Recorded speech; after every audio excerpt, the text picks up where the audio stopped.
Ayan mga master, dito tayo ngayon sa may North Luzon Expressway. Punta tayo ngayon ng Kabataan tayo. Pero dadaan muna kami ng Dao. May dadaanan kami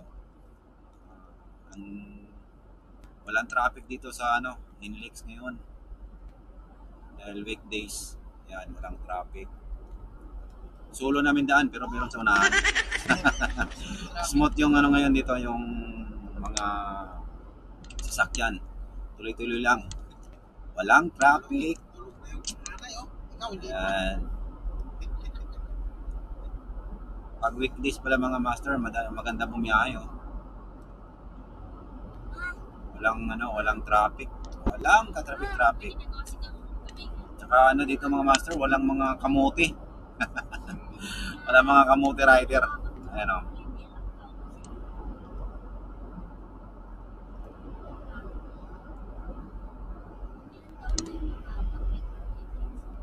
Hindi siya matraffic. 90 lang tayo, 90. Takbo namin 90 lang, 90. Tayo mag-overspeeding, baka mahuli tayo. Ayan Baka mabaril tayo ng speed gun nila dito. Delikado. Magulat ka na lang. Pag-exit mo, nag-issue na ng ticket yung enforcer. Kaya kung may mga 4 wheels kayo, dumaan ka rito 90 to 100 speed limit dito, pero wag nang sumobra. Kasi pag sumobra kayo rito, sigurado pag exit nyo may ticket na. Saka isa mga master pag dumaan kayo rito, wag ho kayo magbabad yan sa linya na yan, sa inner lane, dahil bawal dyan magstay. Dito ka lang sa sa second line Yan. Huwag dito sa overtaking lane dahil bawal dyan mag-stay yung sasakyan. Pwede ka dumaan pag gusto mong overtake sa isang sasakyan na sa second lane na mabagal. Pwede mo overtakean yan. Yan mga master. Basta nasa 100 or sumubra ka sa 100, basta nag-overtake ka, pero pag overtake mo, balik ka kagad sa second lane. Huwag ka magbabad sa inner lane dahil bawal yun. Ayan mga master, konting tips lang yan pag dumano kayo dito sa expressway. Kahit sa mga expressway sa Pilipinas, yun yung patakaran mga master. Mga master, nandito na tayo sa tulay ng expressway. Ano ba tawag na tulay na to? Viaduct na to tawag ito, yung mahabang tulay na nagtugtong ng Bulacan at saka Pampanga. Yung sinasabi nila na viaduct. Ito yung pinakamahabang tulay. Nagdugtong sa Bulacan at Pampanga. Ilalim ito mga palayan at saka may mga bahay ata sa ilalim ito. Nire-repair mo. Nire-repair nila yung sa gitna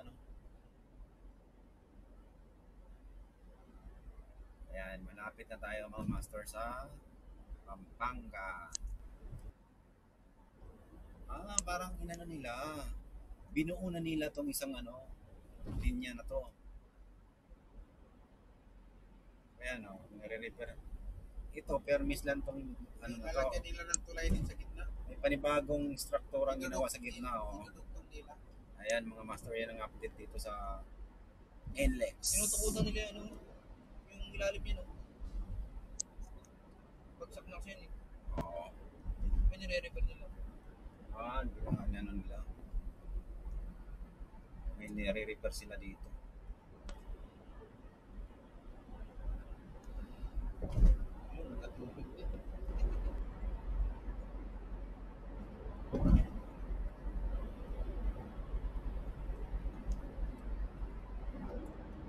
Yan, kita nyo mga master.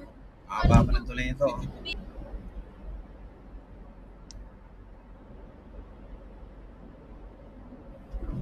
Yan mga master, nakita nyo na napakahabang tulay nito. Baba nito, Pampanga na, ito na. Welcome Pampanga. Yan. Yan mga master, Pampanga na to.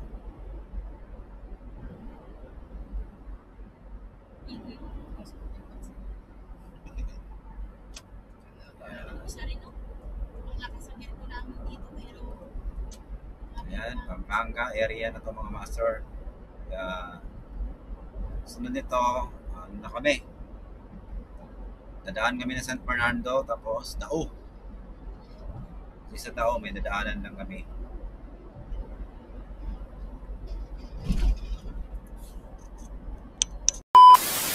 Ayan mga master, update lang. Nandito na tayo sa may Angeles exit. Oh.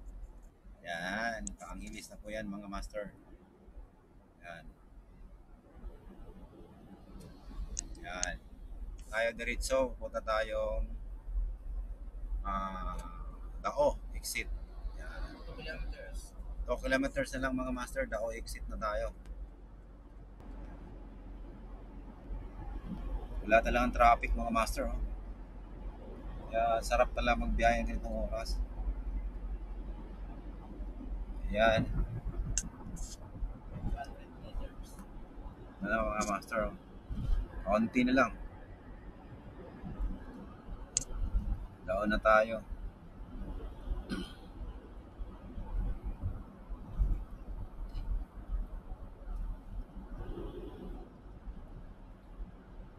Ayan. Master. Mga master, ito na. Dao exit na tayo. Yan. Exit and Dao.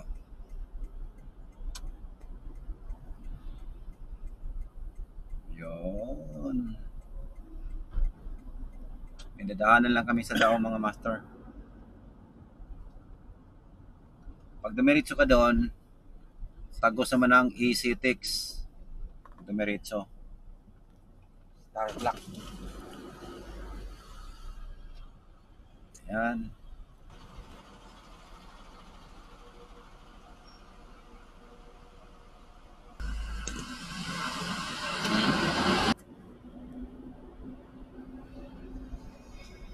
Ayan na mga master. Papunta natin ang Dao mismo. Tayo, Diretso lang. sundan yung bus. Diretso lang tayo ng Dao. Yung bus yan, didiretso sa terminal yan. Oo, diretso natin mo. Ayan mga master, yan ang update natin yan. Papasok na tayo ng Dao.